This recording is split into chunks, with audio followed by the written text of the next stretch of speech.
Hey, church family.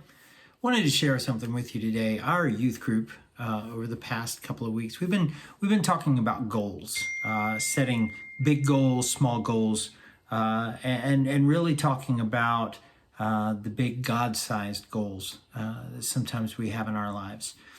And we've kind of been painting it around the idea of New Year's resolutions. Did you know that by the end of this month, by the end of January, only less than 25% of the people who made New Year's resolutions for this year are going to stick with them? New Year's resolutions aren't really a thing that we follow. And the problem is that they're not successful because most of the time people don't have a plan. But God lays out a perfect way for us to achieve the goals that we're after, and to achieve those God-ordained, God-sized goals that we have for our lives.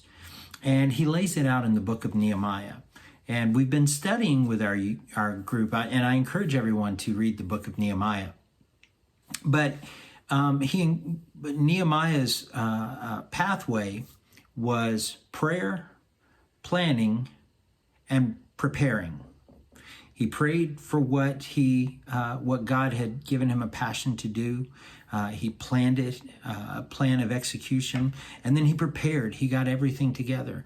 In fact, using the king at the time to prepare his way and to make his plans work. But Nehemiah, as we read about in chapters 3 and 4, ran into a lot of opposition. And a lot of times when we have goals in our lives or things that we're trying to accomplish, we run into a lot of opposition. And sometimes that opposition can come right as we're getting close to the finish line. And I think Satan knows exactly when to attack us and when to come against us. Now, when we think about opposition doesn't have to be other people, though it can be. It can be obstacles, it can be circumstances, it can be things that crop up that sort of get in our way. But a lot of times what happens when we're trying to achieve something and when we get that kind of opposition is sometimes we get frustrated and we give up. I want to share with you a story that I shared with our youth group, and I'll show you some video as I'm talking about this, but I want to share with you the story of Derek Redmond. Derek Redmond was a runner from Great Britain who was running, who had been training his whole life to run in the Olympics. And he got that opportunity in Barcelona in 1992. And as he was running in the very first semifinal race to move on towards the finals, 15 seconds into that race, his hamstring snapped, broke clean in two, and he was down on the ground. He seemed like all hope was lost, and yet he got up and continued to persevere. He got up and began hobbling around the track. He was determined he was going to finish the race that he had started.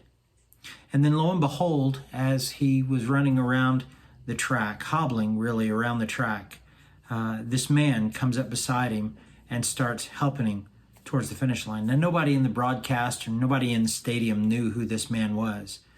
But this man was Jim Redmond. It was his father, who had jumped down out of the stands and ran to his son to throw his arm around him and help him across the finish line. And when we face opposition, when we have circumstances that come our way as we're trying to do things for God, if we're trying to do things to grow ourselves spiritually or set some sort of goal, when Satan comes against us and we have that opposition, we sometimes forget that God is right there beside us, ready to carry us on, to help us through, to help us continue the race that he has called us to run. God never asks us to do anything. God never puts a desire or a passion in our heart to do something that he doesn't walk with us the entire way. And God may not give you step-by-step directions on how to achieve something, but he's certainly going to be there with you. And the book of Nehemiah is a great example of that. So I encourage you, as you may be trying to read through the Bible in a year, and you run against some opposition, or you get stuck, or you things with your schedule changes, or things like that. Any goal that you're trying to achieve, I want to encourage you, don't give up.